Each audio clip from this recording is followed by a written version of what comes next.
Om Shanti friend,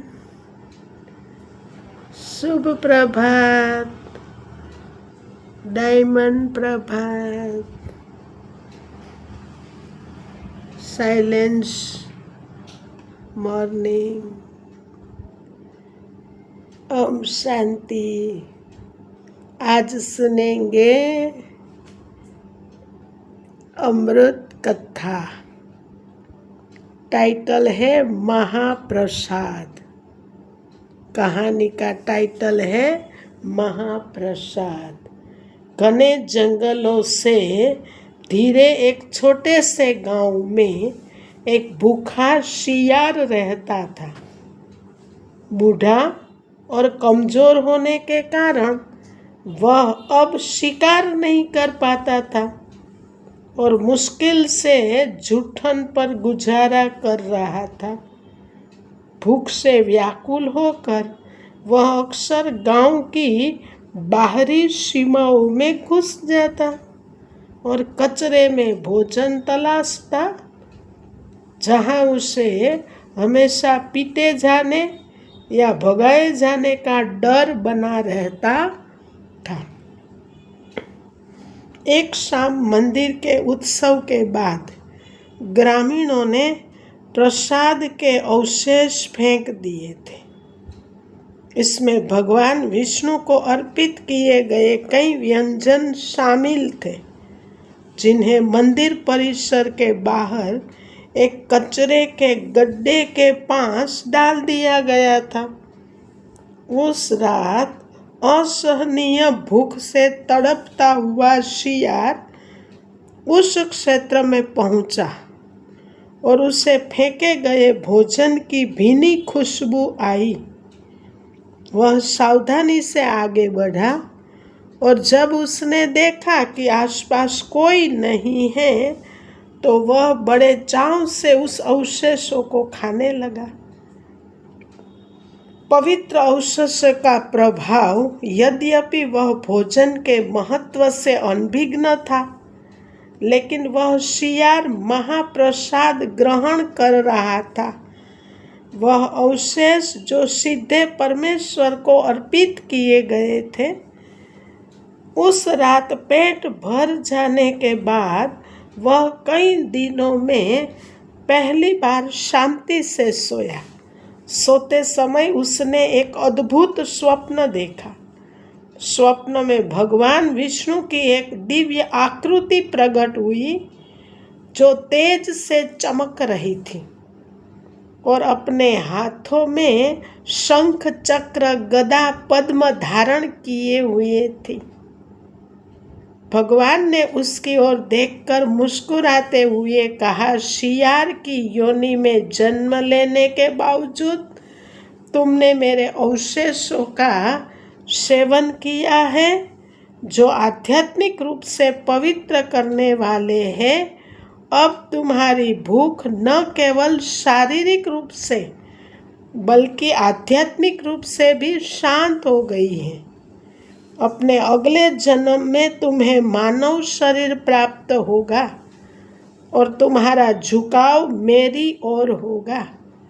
शियार जब जागा तो वह थोड़ा भ्रमित था, लेकिन उसे एक अजीब सी शांति महसूस हो रही थी, जैसे उसके दिल से कोई बहुत बड़ा बोझ हट गया हो। दिन बीतते गए और बुढ़ापे के कारण शियार और भी कमजोर होता गया। एक सुबह जैसे ही सूर्योदय हुआ, उसने मंदिर के पास एक पेड़ के नीचे अपनी अंतिम श्वास ली। उसी क्षण विष्णु दूत वहां पहुंचे और उस आत्मा को ऊपर ले गए। वह जानवर जो कभी अज्ञान और भय में जंगलों में भटकता था, अब अनजाने में की गई भक्ति की शक्ति से संसार जन्म मृत्यु के चक्र से वो मुक्त हो गया था। जब आत्मा का जन्म एक पवित्र गांव में, उस आत्मा का जन्म एक पवित्र गांव में ब्राह्मण परिवार में हुआ। कम उम्र में ही उसने सांसारिक सुखों के प्रति वैराग्य और भक्ति के प्रति गहरा झुकाव दिखाया। वह भोजन करने से पहले भगवान विष्णु को भोग लगाता, हमेशा सच बोलता और साधुओं की संगति में रहता। संग का रंग बहुत अच्छा लगता था। अंततः एक युवक के रूप में वह घोर छोड़कर एक वन आश्रम में भजन करने लगा। उसे हमेशा भगवान के प्रति कृतज्ञता की एक अजीब सी अनुभूति होती थी, जैसे कि उसे बहुत पहले से ही आशीर्वाद मिल चुका हो। जो पशु अनजाने में भी प्रसाद का सम्मान करते हैं, उन पर भी भगवान की कृपा होती है। महाप्रसाद की शक्ति अथाह है, यह सभी को पवित्र करती है। भगवान की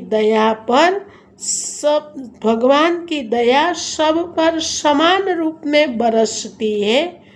महाप्रसादे गोविंदे नाम ब्राह्मणी वैष्णवे संकल्प पुण्यवतां राजन विश्वासो नैव जयते। अच्छा मित्रों, जो प्राप्त है वो पर्याप्त है।